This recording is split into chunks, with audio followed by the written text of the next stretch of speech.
হঠাৎ মাঝপথে ট্রেন থেমে গেল। গন্তব্য ছিল মাইন্স থেকে ফ্রাঙ্কফুর্টে। ঠিক এই থামা ট্রেনে হঠাৎ করে বাংলাদেশের আবেদ আলীর কথা মনে পড়লো, এবং তার সাথে মনে পড়লো বাংলাদেশের মানুষ মনে হয় জুতা পরে না।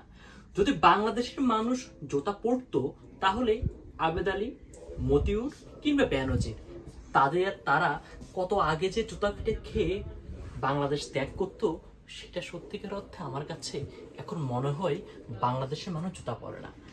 জুতা পরুক আর না পরুক, বাংলাদেশের মানুষের যে যে একটা অনিশ্চিত একটা জীবন, অর্থাৎ তরুণ প্রজন্মের যে একটা অনিশ্চিত যে চিন্তাধারার একটা যে বাংলাদেশ তারা দেখছে, যে বৈষম্যের একটা বাংলাদেশ দেখছে, সব মিলিয়ে এই ট্রেন থামার সাথে সাথে আমার কাছে এই জিনিসটা অনেক বেশি পরিমাণ ভাবনার বিষয় এসে গেছে।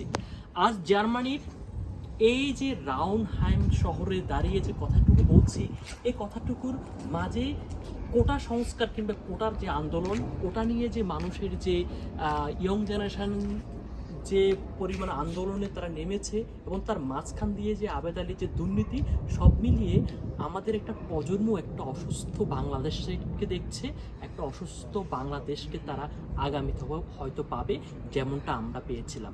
এই আবেদ আলী একটা লোক কী না করতে পারে, থেকে সেই সমাজের রাজনীতিবিদ, সেই দানবীর, সে হজ করে, সে মসজিদের মিনারে দাঁড়িয়ে ইমামের সাথে কথা বলে, এবং সে পরিশেষে প্রশ্ন পর্যন্ত ফাঁস করে।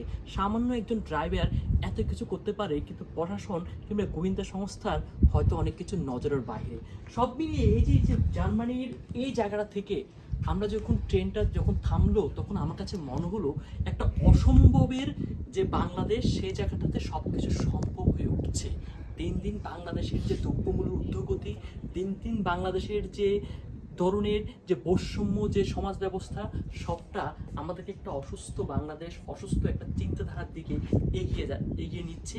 এবং যার কারণে আমার কাছে মনে হচ্ছে যে বাংলাদেশের মানুষ জুতা পরে না। আর বাংলাদেশের মানুষ যদি জুতাই পরতো, তাহলে আবারও পুনরায় বলি, সে আবেদ আলী কত আগে দেশ ত্যাগ করতো। কিন্তু পরিশেষে কি হবে?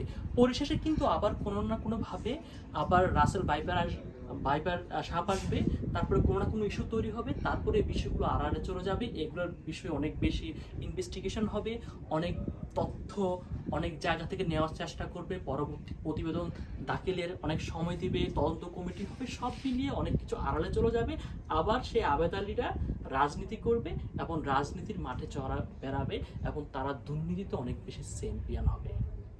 একটা দেশ কোনো নিয়ম শৃঙ্খলা না থাকলে, পরিস্থিতি কতটুকু ভয়ানক হলে, একটা দেশের পরিস্থিতি কতটুকু বাজে হলে একটা দেশের এই ধরনের পরিণতি হয়।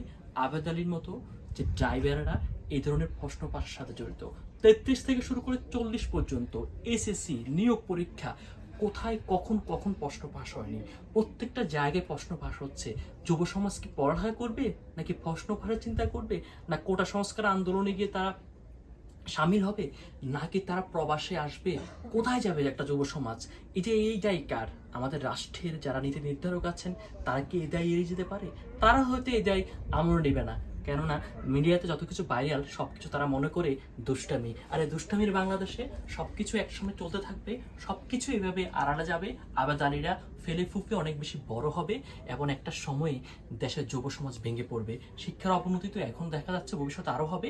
তার মানে একটা দেশ স্বাধীনতার পরে যে সম্ভাবনাময় দেশ ছিল, সে সম্ভাবনাময় দেশের চেয়ে অনেক জায়গায় পিছিয়ে আজকের এই আবেদ আলীদের দখলে, মতিউরের দখলে কিংবা বেনজিরের দখলে। সব কিছুর একটা জায়গায় এই ট্রেনের মতো থমকে গেছে আমাদের চিন্তাধারা, ঠিক বাংলাদেশের ইয়ং জেনারেশনের মতো। আজ আমিও ঠিক অনেক বেশি হতাশাগ্রস্ত জার্মানি থেকেও, যে আমাদের যুব সমাজ কি দেখবে, যুব সমাজের ভবিষ্যৎটা কি, এবং বাংলাদেশ কোন দিকে যাচ্ছে। আবেদ আলীদের মতো মানুষগুলোই কি বাংলাদেশ চালাবে? আবেদ আলীদের মতোই মানুষগুলো কি বাংলাদেশে ধর্মের ব্যবসা করবে? আবেদ আলীদের মতো, মতিউরের মতো মানুষগুলোই কি আজীবন দুর্নীতি করবে? এর শেষ কোথায়? অবশ্যই আপনারাই বলুন। আল্লাহ হাফেজ।